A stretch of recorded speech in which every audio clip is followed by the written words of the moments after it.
Hey, good evening, Jakl Den. How's it going? Hope everyone's having a good week. Hope everybody out here in Dallas had a lot of fun with those storms that came through, and hopefully you all have power. That was it was pretty rough. It was interesting seeing all the trees down in the area. So hopefully you all are doing good with that. We've got a good show today. I know it's a bye week, but we do have a couple fun things to talk about. I'm here joined with my international rugby celebrity, Kibui, the Kenyan Thor. We have a special guest who's going to join us in a little bit, but until then, we've got some Jakl Den things we're going to talk to you guys about and just kind of run over where the season's been and where it's going. So some upcoming news I have for you for the Jakl Den. So we have only 5 games left in this season, pretty much just the month of June. We have our next away game coming up as a watch party. This game is going to be Sunday, June 2nd at kickoffs at 1 p.m. We are playing against New England. It's our first time playing against New England this season. There's going to be 2 watch parties. The Jakl Dens are going to be running one at Northside Draft House over in Richardson. And then the Jackals are also going to have a watch party at Dr. Jekyll's Beer Lab in Pantego, Texas, which is, I believe, just southwest outskirts of Arlington, I've heard. Haven't been down there yet myself, but I've heard it was a good time. If you aren't able to make it to that one, send us some pictures, tag us in it, let us know how things are looking. But it's really cool to have 2 watch parties now, kind of one on either side. So if you're close to one, not the other, head over and watch the game. After that, we have 2 home games. June 9th, we're playing against Chicago Hounds. Is a home game. That is going to be Jax's birthday celebration. They've got some really fun, interesting things going on there. Apparently, they're bringing in all kinds of other mascots to dance around with Jax, and something about kids' jerseys given out to the first bunch of kids coming in and things like that. So very cool to see. So that's a home game. That kickoff is at 7 p.m. So, of course, we'll have our tailgate at 5 in that Lot E southwest corner. Next home game after that, June 14th, we're playing against Old Glory, DC. That kickoff is going to be at 7:30. So again, we'll have our tailgate prior to at 5:30. Now that one on the 14th is when we're going to have our Kenyan kit drive. So if you watched last week's episode, Kibui talked a bit about that. We'll have him in just a second. We've also got some social media flyers out there for it. And then we've got another away game against Utah Warriors on the 22nd. And then our final game of the season against Houston down in Houston on the 29th. Now that's going to be a big fun one. There's an organization that's putting together a full day of rugby beforehand. We've got 4 teams from Dallas going down to play 4 teams in Houston in some of the pitches there around SaberCat Stadium. That event is going to go from 11 a.m. to 2 p.m. on the 29th. Really no ticket admission price to go hang out there and watch. SaberCat Stadium is helping us out with, I think, some seating area and things like that, letting us use their parking lot. Jakl Den is going to be providing a light lunch. If you want some details for that, check out our socials. And then the Saber Bro, we'll take a break after those matches at 2 p.m. And then 5 p.m. the Saber Bros kick into their dinner time tailgating there, and the actual match begins at 7:30 against SaberCats, and that ends the season. So 5 weeks left. This season has been phenomenal, and make sure you get them before the season is gone. We do still have scarves for sale, $15. I'll pull one down in just a second if you haven't seen them before. Find any of us. We all have a bag of them in our cars, or we're on us constantly. $15. Get a Jakl Den scarf. Bunch of good stuff. So Kibui, give us another rundown of this of the Kenyan kit drive. So June the 14th, we have the blessing from the Jackals to collect leftover kit. We already have some engagement from some youth clubs in DFW. So we already have a couple of balls, old kit coming our way, some used soccer boots. If you have stuff that's just sitting in your garage, just go ahead and bring it out, come to the game. It's going to go to a worthy cause. It's going to be shipped over to Nairobi, Kenya. The person who's running this is a gentleman by the name of Paul Marunga Amunavi. He's a former Kenya 15s international, former Kenya 7s and 15s coach. He's currently coaching Kenya Harlequins Club in Nairobi. And it's going to go to a worthy cause that he supports. So kids who don't have soccer boots, they're training barefoot, or they're training in like torn up sneakers, will get a chance to wear proper kit and proper boots. So don't throw away that stuff. Bring it out. It's going to a great cause. And you will be blessed. Yeah. Yeah. It's so awesome to be able to do that and get the gear out there. Kids that like the pictures that you sent that we posted up, these kids are pretty much old jeans or barefoot. It's just incredible. So to get them into an actual kit and see what they can do would be awesome. Yes, sir.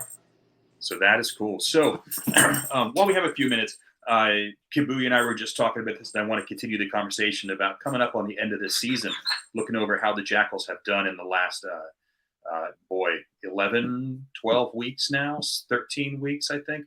It's almost 2 full months. Yeah. We started beginning of March, and we're here in, it's actually 3 full months almost. We're basically in June. I'm missing a month there. We're basically in June, and we were just chatting and we're talking about our MVPs. And unlike the previous seasons where, first season it was Conrado and Adrian Boyson with, the stat monsters who just carried us through parts of the season. Last season where Sam Gallo was at times on a bit of an island. This season, it's kind of spread across the board. Everybody has stepped up and they're carrying the load. Yeah. So, we're not looking at, people who've shone out through the first 6, 7 games. There's been MVPs. There's been players who've stepped up every game. And so I'm struggling to pick my MVP for the season. How about you, Prez? I almost think it's kind of good to see it and to feel that way of there's not just one person who's kind of in carrying the load of the team. We all have our kind of favorites we'd like to see on the pitch, but what's really cool about this is, and I think this goes a lot to Kuka and Nate's coaching ability. And I mean, got to give props to our captain for the way he's running this team, but it's almost like everyone has found what their puzzle piece is and where it fits. I mean, we were talking our backs with Vogan when he was around, with Richardson have been phenomenal. With Bia have been phenomenal back there. But but they're not driving force in the team. Our rucks, our mauls, our scrums have been excellent. With Dewey, with Zeiss, with Steves. But it's kind of like each person has their place and helps the person next to him and helps the team. So it's really hard to say who is that one. I mean, it's part of me wants to say, Dewey has been phenomenal because of his scoring. But it's like he's not on an island. He's definitely had the help of everybody there. Hey little buddy. Hello. Yeah. You gonna go shower? Yeah. Okay. Go bye. All right, bye-bye. The mini Kenyan store. All right. Okay. Love you, Baba. That's what we do it for. That's why we do everything. Hey, so true. So true. And the joys of summer. Now the kids can start playing. Now we can start taking them to their matches, to the rest of these matches, see how things go. And with sevens kicking up in a little bit, it's going to be a lot of fun. And that is one of the interesting things too, is when we saw in the last few seasons a lot of players that in their off season, whether they stayed local or not, went from 15s to 7s. And I haven't heard much chatter about it yet, but I kind of almost wonder who we have that would jump over to that side for a little bit to kind of keep the momentum going. I mean, I think there's going to be PR7s, right? So the PR7s tournament, I expect to have maybe 3 or 4 of our backs get picked up by some of those sides. I wouldn't be surprised if it's a bit more than that. Maybe a couple of forwards too, right? I mean, Tidwell and his dad both said that in the summer they planned on him playing 7. So I think we can count on that if he'll keep moving that way. And not to move away. It's a great way to prep yourself for the 15th season. You build your engine. It's a lot more running. So your conditioning coming into the season, you go and you peak during your 7th season, then you can kind of coast down. So when you start the new season, you're not starting from down here. You're at least a level up. You kind of just maintain it versus starting from the ground up. So 7s is a great way to kind of condition yourself. Now, but isn't 7s a little bit different as far as I haven't watched much 7s, and I should start, but what's different aside from just the number of players? Are the rules? Is the reffing different? What happens? So Roughing in the U.S. is more or less the same between 7s and 15s. The big difference is typically how they'll call ruck play.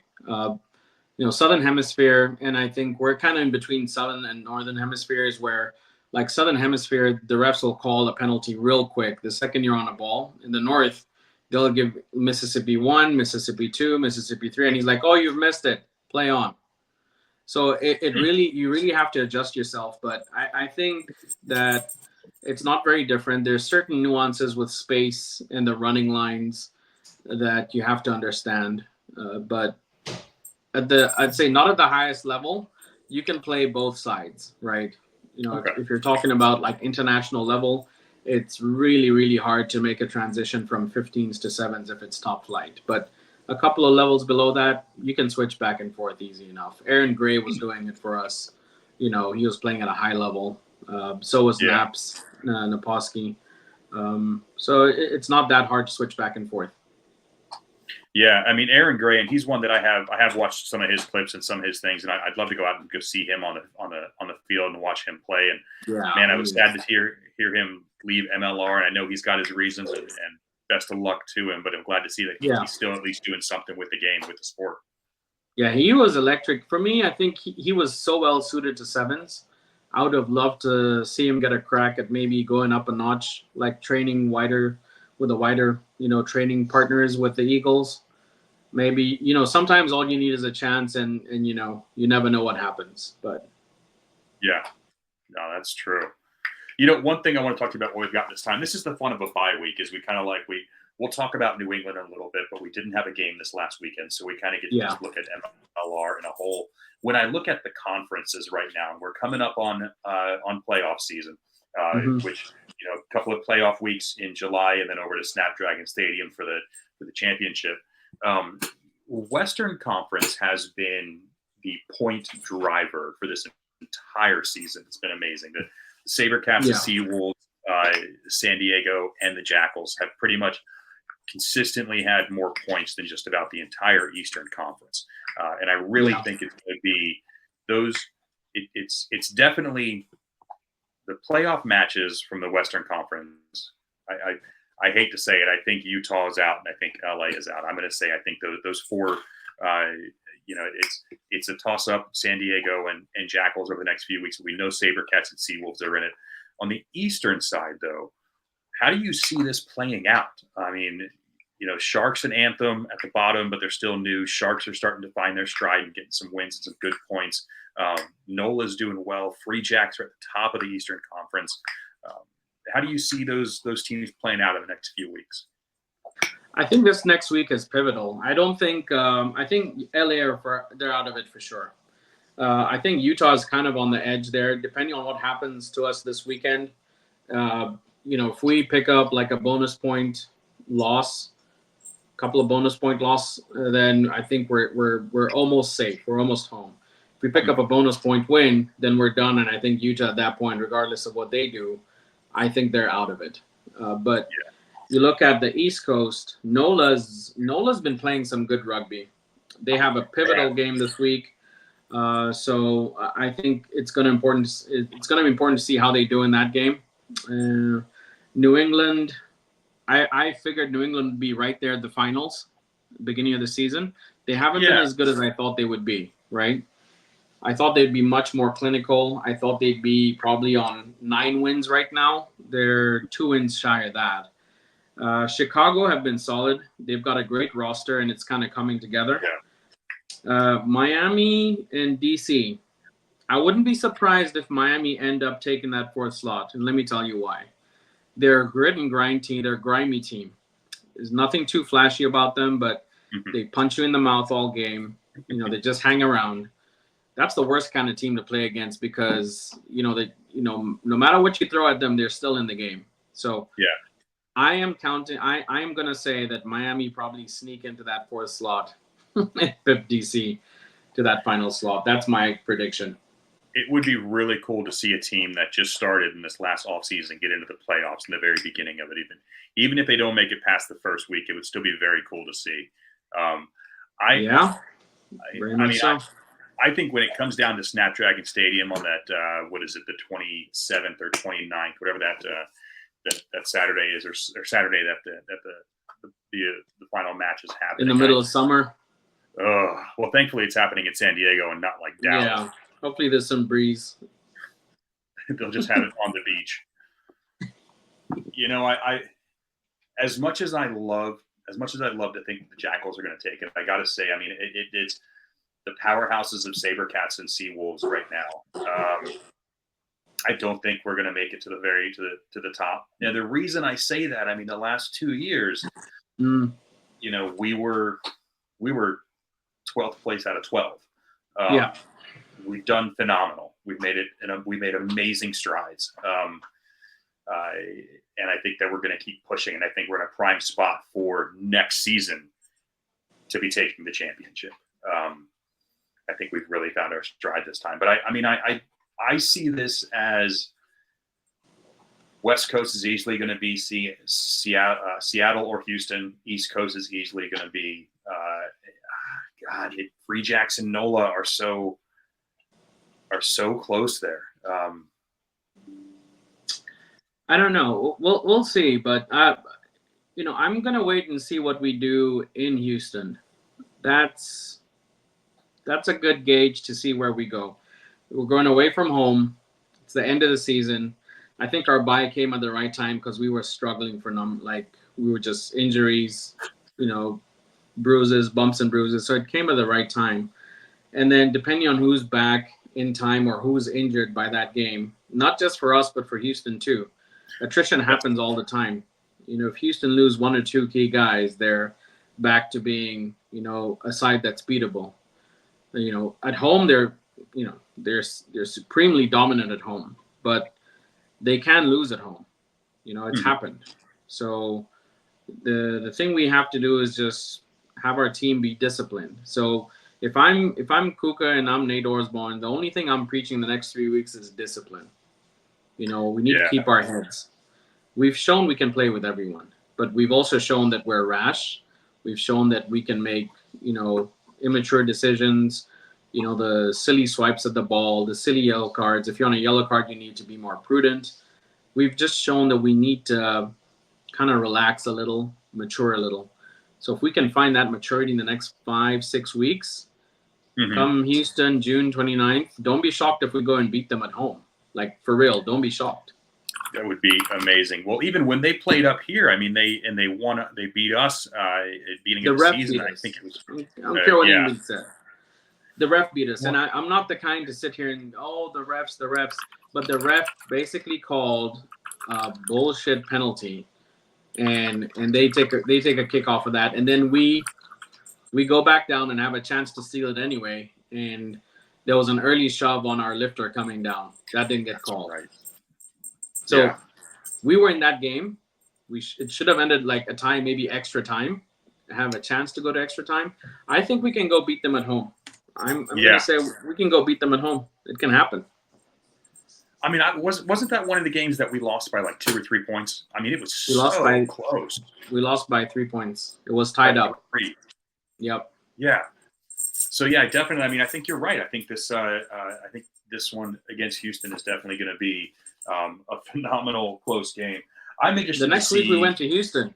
We almost did the business in Houston. That was another shitty call against Tidwell on the up and under and Seattle. There was a penalty try for somebody who was covered anyway. Yeah. There was a try called back because Wendy Young inserted herself when they shouldn't have done that. You're only supposed to insert yourself a foul play, as far as I know. But a couple of calls go the wrong way. Some immaturity, some poor mistakes. We fix that up. We clean that up. We can go do it in Houston. There's 5 ugly games to finish the season.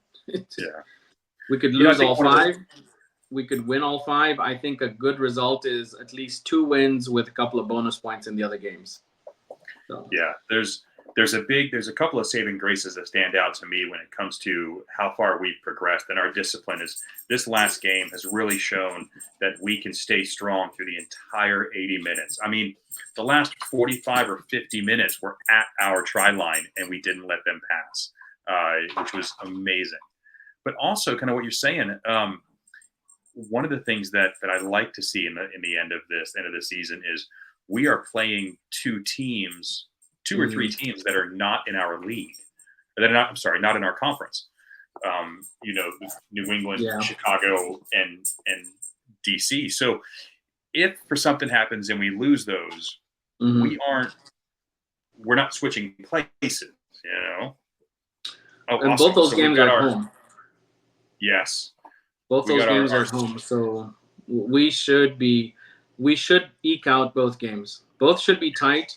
I think the Chicago game will be tighter, but I'm thinking we should win both those games. Utah's got a couple of players back. That's going to be a really hard game. Sabercats, anything can happen. If I was to put money on it, we're probably going to lose, but if we get a bonus point, great. We've got our special guest here. I'm going to bring in Dylan so we can talk for a little bit. So, Dylan, good evening. Glad you were able to join us. For the Jakl Den, if you don't know, so Dylan Saucedo is not a player on the Jackals, which is a bit strange from our normal, but he is an amazing correspondent with Barstool Rugby, which kicked off, I believe, last year. Dylan has been phenomenal interviewing players throughout MLR and D1, D2. He was a player at University of Utah Rugby from California. What else have I memorized about you? You're on the other side of this now. Usually he's doing this to players. I get to do it to him. It's been very cool. He goes by Sauce. You forgot that. Sauce. It goes by Sauce. If you don't follow Dylan and Barstool Rugby on Instagram and socials, you definitely should. But this is cool. I wanted to reach out and get this chance for two big podcast groups to talk about the things going on within rugby in America and where it can go, and then how both groups are kind of tackling the sport that nobody knows about and can help it grow. So Dylan, how you been? You just finished up an awesome interview with some Seawolves. Sorry, I just missed you there. Just cut out right there. I said, how are you doing? You just finished an awesome interview with some Seawolves. Yes, sir. Yeah, doing well. Thanks for having us on today, first of all. Pleasure to be on and join you guys here on the podcast. Just got done with some interviews with the Seawolves, actually. Just had Manate Akui on, new addition to the Seawolves there, and then Cameron Orr, one of their props. So, had a good time with them and talked to them a little bit about their season and then obviously themselves as players. That's kind of what we do at Barstool Rugby is we kind of just, we're trying to showcase, rugby in America, the sport that nobody knows, like you just said. It's really a great sport, and, I'm a part of it. Everybody's, we're all kind of a part of it in a way.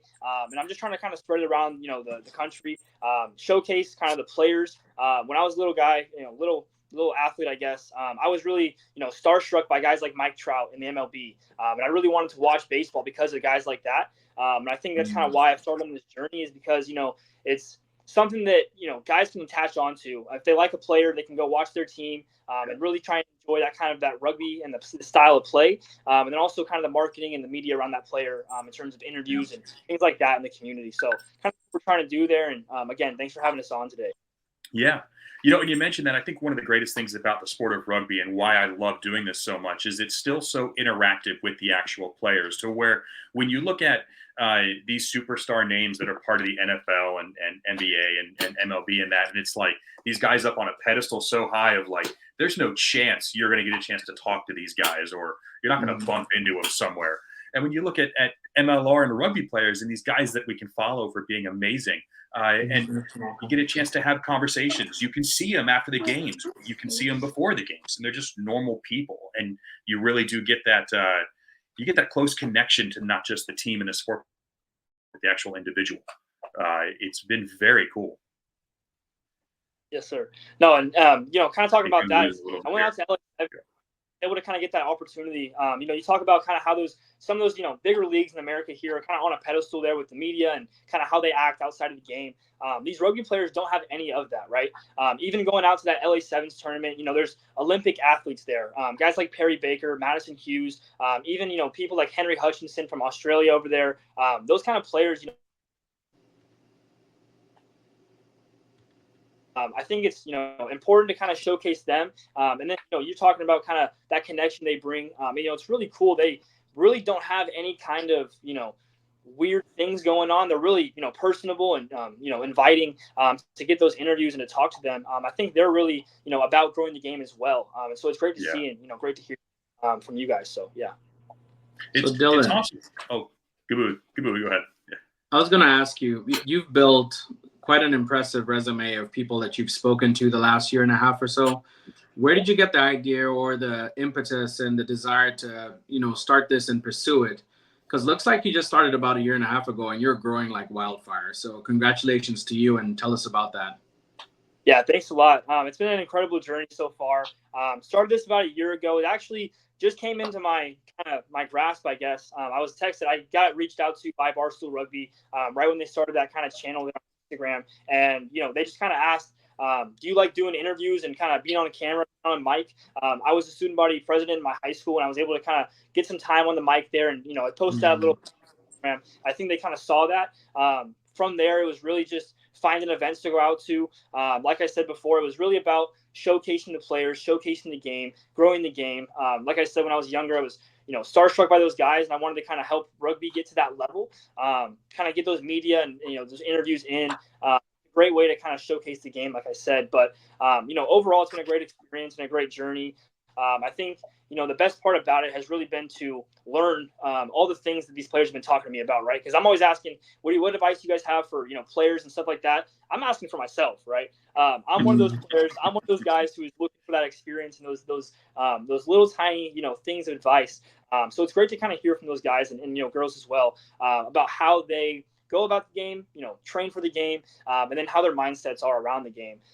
So yeah, that's kind of, the whole experience here. And it's just been a great journey. You kind of talk about those guys and girls that I've had on that resume there. It's just been a, kind of an opportunity of a lifetime really to talk to these players. One of the things that has been great about it, I was able to go to Las Vegas Sevens, I think in 2019. I was able to take a picture with Perry Baker and Madison Hughes there. Now, 5 years later, fast forward, I'm interviewing them at LA Sevens. So, the journey has just been awesome. Full circle for me. Yeah, so. And one of the things that I think is cool is Barstool Rugby focuses on a lot more levels of play than just the MLR. So you're looking at of course, I mean, you play college rugby, but you guys are also looking at the D1 and D2 leagues. You're following sevens. You're following the women's leagues. Do you see a merger anywhere? I shouldn't say a merger, but where do you see kind of the future of rugby going as a whole? I feel like there's a whole bunch of leagues that right now are not connected. Do you feel like this is going to turn into college, into a minor league, into a major league kind of thing at some point? No, and that's an interesting question. That's one of the things I've really been thinking about and trying to kind of get an idea of how that's going to go down, right? The college landscape right now is really in that kind of weird two conference kind of thing. Right? Kind of divisions there. So it's a really good kind of landscape in the college realm, and then in the youth realm, it's really, there's not really a high school sanctioned sport where football and baseball, soccer, all those kinds of sports are. I think kind of where we could see growth here in America. One of the things I want to try and prove at some growth to be one of sports. We're losing you just a little bit.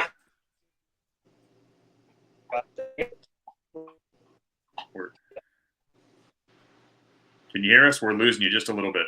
Yeah, I'm good to go. Can you hear me now? There you are. That's a bit better. There you go. Sorry about Say that. those last two sentences again. That's all right. Yeah. So what I was saying was that, the college landscape's in a bit of a weird space right now, and then also the youth level is in a bit of a weird space as well. One of the things that I kind of have been thinking about is trying to get rugby to be a professional or a high school sanctioned sport where each kind of school has in California there's a few schools, Jesuit, De La Salle, those kind of big rugby schools there have those kind of schools.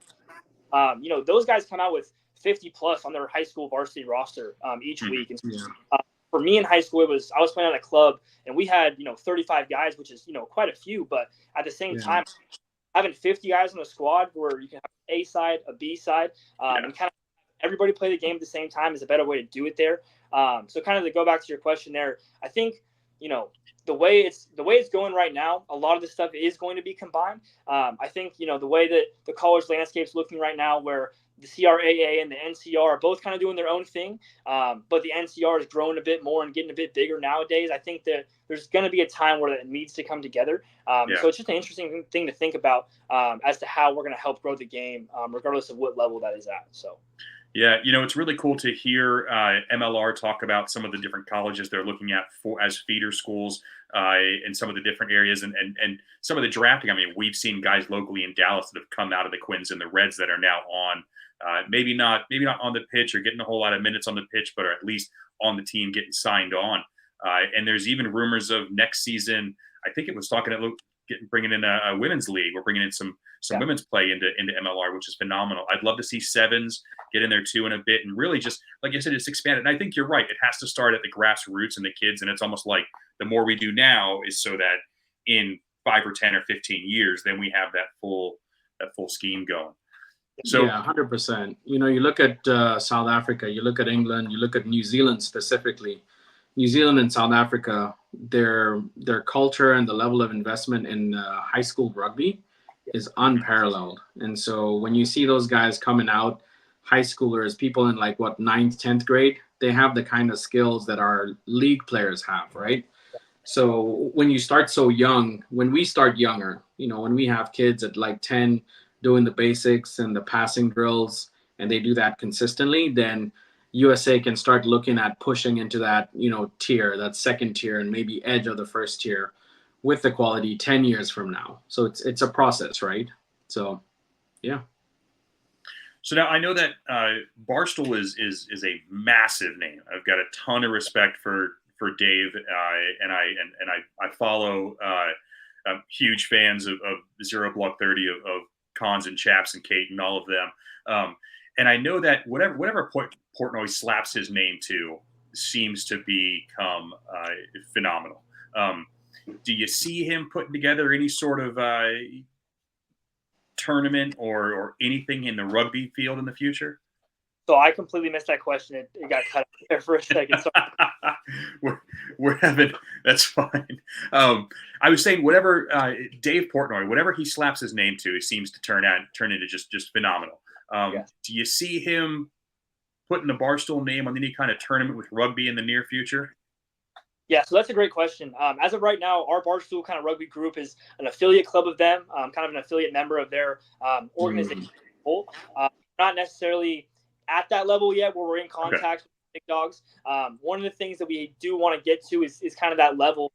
One of the things that we've seen is, PFT commentator, he was able to go out to one of the PR7's events, I believe last year, down in Texas, I think. And he was able to, see that and see the atmosphere. One of the interviews that he kind of talked about was that, this game is different than everything else that they've seen. Football, baseball, hockey, soccer, whatever that may be. Rugby is different. It's just a different sport. There's a different, atmosphere and culture that comes around with it. And so I think, it's cool to see how that's going to grow. Interesting to kind of think about how it's going to grow. And then, I think that's kind of going to be one of our, aim points, I guess, goals for the next few years. But at the moment, we're trying to get there, but just not there yet. So. Yeah, makes sense. That makes sense. That'd be very cool. So you start somewhere, right? You're growing. Yeah, you're going to get there. Exactly. There you go. So let me ask you now. You're at your second year at U of U or first year? First year. So just finished my freshman year. Yeah. Okay. Are you still playing at Rice-Eccles Stadium? No. So the football team does play the Rice-Eccles. Okay, that's where they do. Yeah, we play up at a turf field up on campus, right actually in the heart of campus. So it's called McCarthy. Okay. That's so cool. I haven't been out there since 99 when I was going there, so I got to come back and see how that's going. But so what's your next step in the rugby league? So are you looking at some of these D1, D2 teams while you're going to school or afterwards, or are you looking what's the step for you to get onto the draft roster for the MLR? And if that's the case, would it be Utah Warriors, or you're from California? Would it be San Diego? Would it be LA? Where do you have your eyes set? Yeah, so that's a great question, man. One of my goals, since I started playing the game was to make it to that professional stage. I think, as a little kid, my dream was to make 1 cent off of playing a sport. I've always been a sport guy. baseball, football when I was growing up, for 10 years. And I think that was my main goal, was to make 1 cent off of this game, whatever game that may be, the game that I'm in love with at the moment. So for me right now, it's rugby. And, my aspirations really go to the MLR. I think, my aspirations do go past that to the USA. But for right now, my focus is, getting better as a rugby player at the University of Utah, focusing on, what we have to do there. I actually just became the president up there at the University of Utah Club Rugby. So very excited to kind of take that role. Thank you. That's kind of the next step for me, right? Is making myself as best I can as a player, as a leader, and then after that, kind of taking my talents to go find some rugby elsewhere. I think this summer I'm going to try and make it to a few of those men's tournaments. I have something set up with the Sacramento Men's Club right now, so working on a few of those. But I think for the future, it's really just finding the opportunities and taking them when they come to me. That's one of the things that I've been able to take away from some of the players I've talked to, is that the advice they're given is that focus on what you have right now, and then once the opportunity comes to further your career or further your journey, think about it a little bit. But if it's anywhere near something that you should do, go ahead and take it, because if you don't take the opportunity, somebody else is going to, and there's not many options. So. Yeah, I think you're in a great position. I think it's just, you put in that effort with your training, put in that effort with your skills. You're trying to learn from professionals. You're asking them questions. So, I love to see young people just go ahead and just work on their craft and just make it to the next level. So we're rooting for you, Sauce. We want to see you go to that next level, sir. Yes, sir. Yeah. That is so cool. Well, man, I really appreciate it. I think before you cut him loose, I want to throw us out the save rounds last bits. Yeah. Before you cut him loose, do you still have the Integra? That's really important. Absolutely. Still, that's my favorite car. I bought that when I was 6 for $1,500 in my first paycheck of cash that I ever got for my job. So I sure do have that still, and actually planning on putting some modifications on. So thanks for asking about that. Very cool. I love it. And I'll leave you with one last thing. You got to interview one of my all-time favorite Wallabies, Chris Latham, Queensland Red. Yeah. I have one rugby poster, and if you look in the background, that's Latham in the back on the break in the World Cup. So I thought that's pretty cool. That's sweet, man. Yes, sir. All right. Awesome. Cheers for joining us. Thank you so much for your time. It's been awesome talking with you. If I ever make it back into Utah, if I'm back there for any of your games, I'll look you up, come say hi. Likewise, if you ever make it down to Dallas, I got a seat for you at a Jackals game. It's been phenomenal. Best of luck to you guys at Barstool Rugby. Whatever we can do as part of the supporters group within the MLR, let us know to help you guys out. The more we help you guys grow, the more you help the MLR grow. So thank you so much for your time and your information and all your answers tonight. Yes, sir. Hey, man, I just want to say thanks for, bringing us on here. It's been a great journey for, Barstool Rugby as a whole. And I'm just grateful to represent our group today on the podcast and to talk to you guys a little bit about, rugby in America and how it's working out for all of us. We're doing a great job. You guys are doing a great job as well. I've watched some of your podcasts this year, and, those Jackals players are, really giving good insight on this podcast here. And, it's great to hear. So thanks for your guys' job and doing all this in your part. And thanks for having me on today again. So. Thank you. Thank you, sir. So much. Well, yes, enjoy California, and we'll catch up with you later on. For the rest of you guys at the Jakl Den, thank you so much for your time tonight. Thanks for watching. Thank you, Kabui, for your time. And we will see you guys on Sunday at the Northside Draft House at 1 p.m. for kickoff. Yes, sir.